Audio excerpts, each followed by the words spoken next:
ദൈവനാമം മഹത്വപ്പെടുമാറാകട്ടെ. സമാധാന സന്ദേശത്തിലൂടെ എന്നെ ശ്രദ്ധിക്കുന്ന എല്ലാ പ്രിയപ്പെട്ടവർക്കും വീണ്ടും വരുന്നവനായ ക്രിസ്തുയേശുവിൻ്റെ നാമത്തിൽ എൻ്റെ സ്നേഹവന്ദനം.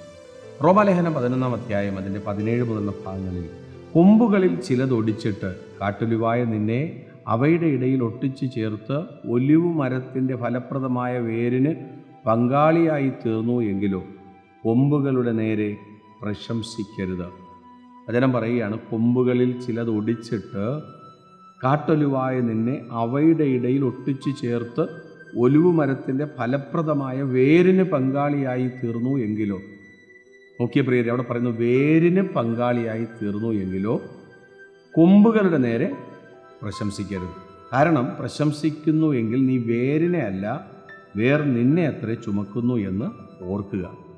എന്ന് വച്ചാൽ കാട്ടൊലിവായിരുന്ന നമ്മെ, ജാതികളായിരുന്ന നമ്മെ, സാധ്യതയില്ലാത്ത നമ്മെ, തള്ളിക്കളഞ്ഞിരുന്ന നമ്മെ വെട്ടിയെടുത്ത് സാധ്യതയുള്ള കൊമ്പിനെ ഒടിച്ചിട്ട് അതിനോട് ചേർത്തൊട്ടിച്ച് ഈ വേരിന് പങ്കാളിയായി തീർന്നെങ്കിൽ കൊമ്പിനെ നോക്കി എന്ത് ചെയ്യരുത്? പ്രശംസിക്കരുത്.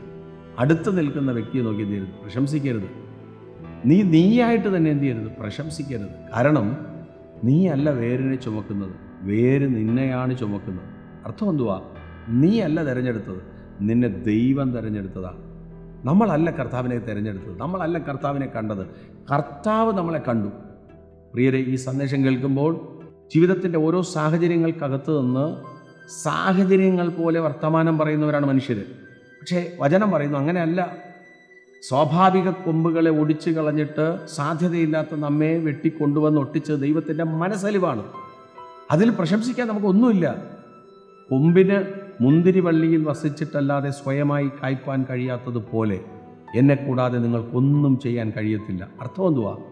കർത്താവില്ലാതെ ഈ ഭൂമിയിൽ ഒന്നും ചെയ്യാൻ കഴിയത്തില്ല. അതുകൊണ്ട് പ്രശംസിക്കുന്നത് കൊമ്പിനെ നോക്കിയിട്ടാകരുത്, വേരാണ് നമ്മെ ചുമന്നത്.